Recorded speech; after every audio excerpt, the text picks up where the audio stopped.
বাংলাদেশের দক্ষিণাঞ্চলের দ্বীপ জেলা ভোলা এখন দেশের জ্বালানি খাতের সবচেয়ে বড় সম্ভাবনাময় অঞ্চল। ইতিমধ্যে এই জেলায় ইলিশসহ মোট ৯টি প্রাকৃতিক গ্যাস ক্ষেত্র আবিষ্কৃত হয়েছে।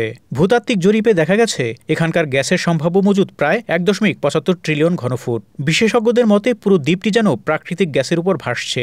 যদি আরও বিস্তৃতভাবে অনুসন্ধান চালানো যায় তবে ৮ TCF-এরও বেশি গ্যাস পাওয়া সম্ভব, যা বাংলাদেশের ১০ বছরের গ্যাস চাহিদা মেটাতে সক্ষম। কিন্তু এই বিপুল সম্পদ আজও দেশের জাতীয় গ্যাস গ্রিডে যোগ হয়নি, কারণ পাইপলাইন নেই। আর সেই পাইপলাইন কেন তৈরি হয়নি তার জবাবে উঠে আসে এক রাজনৈতিক বাস্তবতা। শেখ হাসিনার আমলে ঘনিষ্ঠ ব্যবসায়ী গোষ্ঠীর স্বার্থ রক্ষার জন্য ইচ্ছাকৃতভাবে ভোলার গ্যাস উন্নয়ন প্রকল্পগুলো থামিয়ে রাখা হয়। ২০০৯ সালের পর থেকে শেখ হাসিনার সরকারের সময়ে দেশের স্থলভাগ ও সমুদ্র এলাকায় তেল গ্যাস অনুসন্ধান কার্যক্রম কার্যত স্থবির হয়ে পড়ে। বহু প্রভাবশালী আমদানিকারক ও জ্বালানি খাতের ব্যবসায়ী গোষ্ঠী বিদেশ থেকে তরল প্রাকৃতিক গ্যাস বা LNG আমদানির মাধ্যমে বিপুল মুনাফা গড়ে তোলে। ফলস্বরূপ দেশীয় গ্যাস অনুসন্ধানে আগ্রহ দেখায়নি সরকার।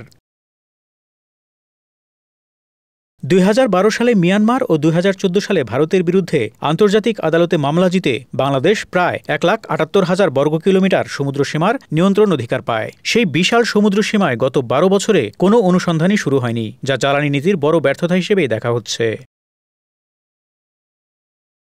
ভোলার শাহবাজপুর ও ভোলা নর্থ গ্যাস ক্ষেত্র থেকে বরিশালের লাহারহাট পর্যন্ত ৬৫ কিলোমিটার দীর্ঘ ৩০ ইঞ্চি ব্যাসের পাইপলাইন নির্মাণের প্রস্তাব পরিকল্পনা কমিশনে জমা পড়ে। প্রকল্পের প্রস্তাবিত ব্যয় ছিল ১,৩০০ কোটি টাকা। পরবর্তী ধাপে এই পাইপলাইন বরিশাল, গোপালগঞ্জ, খুলনা হয়ে জাতীয় গ্যাস গ্রিডে সংযুক্ত হওয়ার পরিকল্পনা ছিল, কিন্তু প্রকল্পটি এখনও অনুমোদন পায়নি।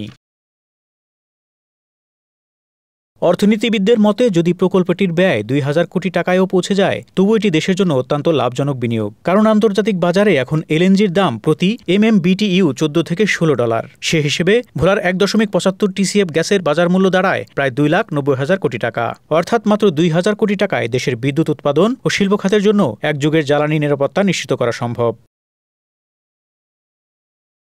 বর্তমানে ভোলা বরিশাল সড়ক সেতু সম্ভাব্যতা যাচাই চলছে। বিশেষজ্ঞদের মতে যদি এই সেতু বাস্তবায়িত হয় তবে এর উপর দিয়েই পাইপলাইন স্থাপনের সবচেয়ে যৌক্তিক ও স্বল্পব্যয়ী সমাধান। কিন্তু শেখ হাসিনা সরকার একাধিকবার এই ব্রিজ প্রকল্প অনুমোদনের প্রস্তাব নাকচ করেছে, কারণ এতে ঘনিষ্ঠ ব্যবসায়ীদের LNG আমদানির ব্যবসায় সরাসরি ক্ষতি হওয়ার আশঙ্কা ছিল।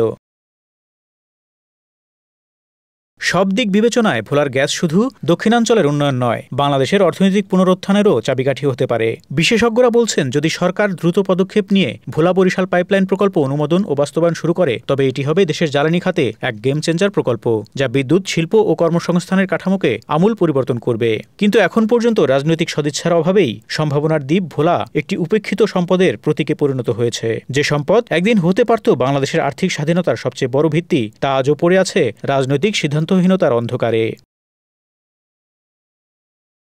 Desk report, Dhaka express.